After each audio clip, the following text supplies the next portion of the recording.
Okay, so today is a cold and miserable day outside, so it's a good time to start some of the winter squash seeds that we're hoping to grow this year. We don't have a lot of prepared space, and I'm not sure if we're going to have it ready in time. So we'll see what we actually can do. One of the things for sure that I'm going to plant all of is this wild bunch mix of winter squash from Bessie's. And let's see what we've got in here. How many seeds we have in here will help us decide on what we'll end up planting in total. So we don't know what these are. What does it say here? All the weirdest and wildest looking squash that we have seen in our trials. Ideal for both the home and market gardeners looking for a great harvest scene without having to buy a whole bunch of different varieties. All are edible and are strong vining types, so they grow well together. Okay. Now, plant after all danger of frost is past, so on and so forth, but I'm going to start them early indoors because I'm assuming they're going to have a longer growing season needed than what we actually have. So what do we got here? Got some of them look very similar. Well, for starters, I'm going to give these guys a little bit of a snip. And that will help the moisture get into the seed for pre-germination. And how many do we have here? I'm not going to bother counting while I do this. Oh, I hope that didn't cause too much damage. There's only one of that one.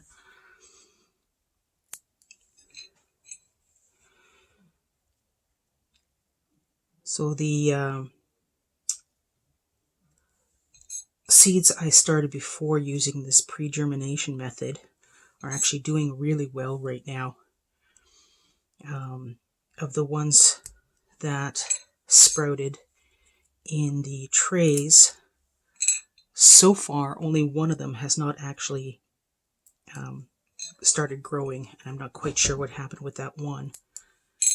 But the others, well, I'll take some footage of them later on so you can see just how big they've gotten. So I'll be very careful here. So this whole thing is going to be a surprise for us. Let's see what it is we end up with. Did I do this one already? Yes, I did. Oops.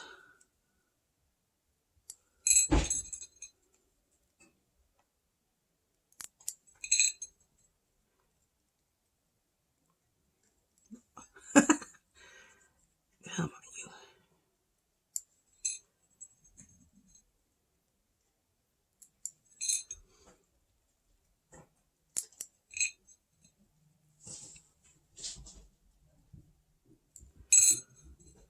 All right. One more. Okay. So, what I'll do is use the bottom because, again, we have such big seeds. I'm going to use the container upside down. Get the paper towel nice and wet.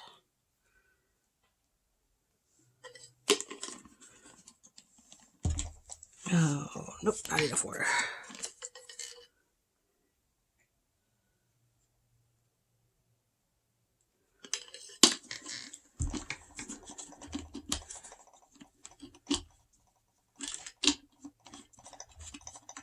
Okay.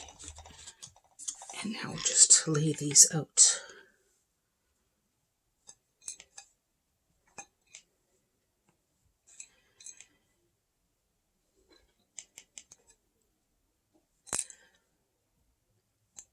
Kind of vaguely trying to sort the ones that look a little bit similar. But that doesn't necessarily mean they're the same plant. Yeah, nothing to tell us how many different varieties are in here or anything like that. It's just going to be an interesting surprise to see what we get. But judging just from the seeds themselves, we've got at least 4 different varieties of things. Okay, so we'll do that. And then this on top. And this is going to go on top of a heat mat, so I'm not too worried about them having too much moisture at this point. I'm actually going to have to make sure that they're on the heat mat indirectly so that they don't get too hot. Just set this aside for now. Now, depending on the success rate of the winter squash that we would like to plant, this is one variety that was a request from my daughter that we specifically want to plant. So at least get a couple of these going. The hybrid sunshine. Apparently these are supposed to be really good for making soup. So my daughter requested that. My daughter also requested these two. The baked potato and the mashed potato squash. So these are completely new to us to try out. So these ones that I'd like to try get at least a couple of each going if we have the space. Honeyboat delicata is something we grew last year. This is a variety of delicata that is supposed to be good for storage, which is why I chose this one. And we did actually have some small squash last year. The only problem is it turns out that where they were planted, they basically got baked, and so they did not thrive. Very few that grew in there survived. What do we got here? The Boston Marrow. This is another one that was in the area that got baked, so they didn't grow very well. We did start to get a couple of them, and they just didn't make it. They were very small. These ones. North Georgia Candy Roaster.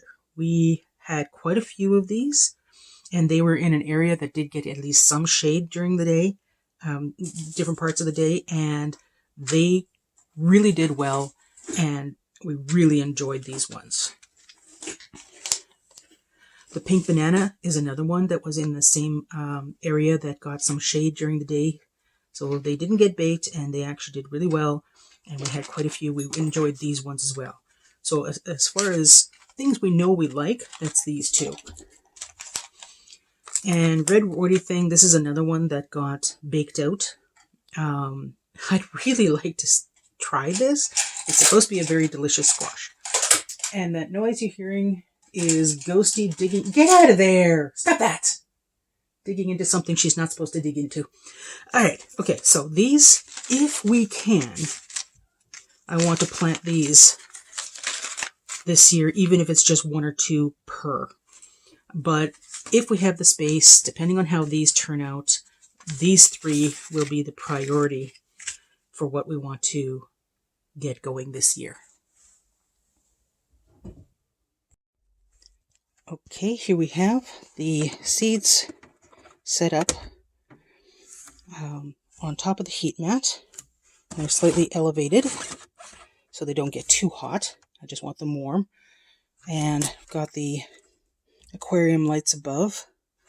And if we go over here, I'm happy to say that we have more of our butterfly flower, the variety of milkweed, starting to sprout. And here are the ones we pre-germinated before. For here we got the Crespo squash. There should be 2 in this one, but there's only 1. And then the African drum gourds. Let's see if I can get in here. In the middle, and then finally the loofah at the end here. They're doing very well. I'm quite happy with how these are turning out. And hopefully, it won't be very long before we can have these guys just as big.